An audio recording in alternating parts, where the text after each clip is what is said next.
Hello learners, in this video I will discuss the remaining steps of digital marketing process. The next and very important step of digital marketing process is conversion of traffic to leads. Once a visitor is engaged on your website, you should make sincere efforts to generate the potential sale lead. A sales lead refers to a person or business who may eventually become your customer in the near future. It also refers to data that identifies an entity as a potential buyer of the product or service. You may convert the traffic into potential leads by various ways in online context, such as building of landing pages, CRM integration, placing call to action, and other ways. Let me explain few of them.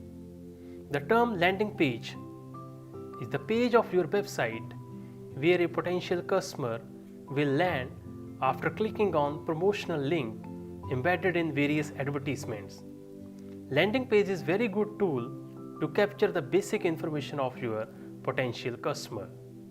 Similarly, call to action, often called CTA, is what exactly you want that a visitor should do while he or she is on your landing page. CTA has been already defined in one of our previous video. The next step of digital marketing process is lead conversion. Let us see what is conversion. A conversion is an activity on your site that is important for the success of your business. There can be many examples of conversion, such as a customer has purchased your product or service, a customer has subscribed for your service, a customer has subscribed for your newsletter, or even a customer has spent extensive time on your website. All these conversions can be classified into two types. The first one is micro conversion and the second one is macro conversion. Let me explain them. First is micro conversion. Micro conversions are activities that users frequently engage in before purchasing.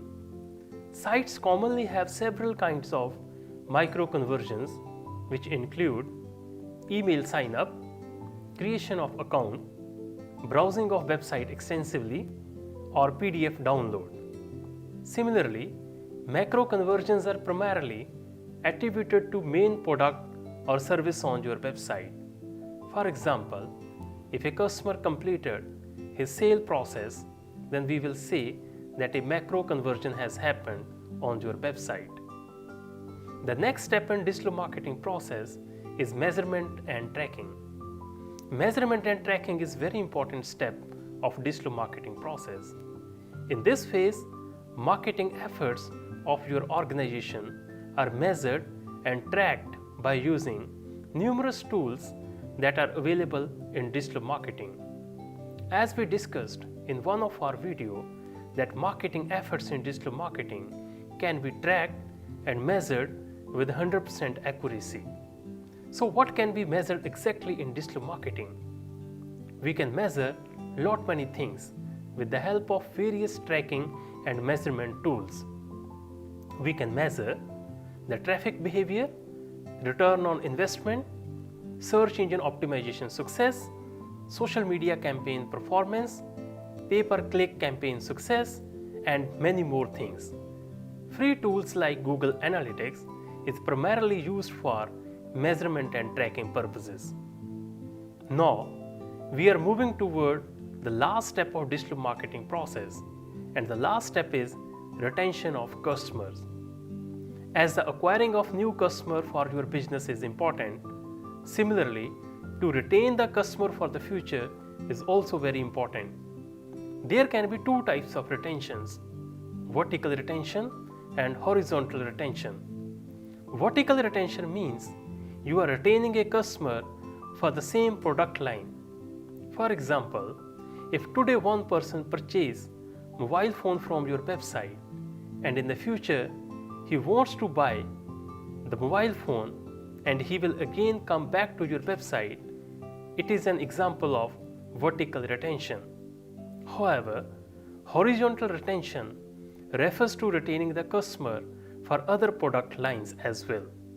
For example, if today one person purchases the mobile phone from your website and in the future he will come back to your website to buy other products like computers, printers, or any other product of his choice.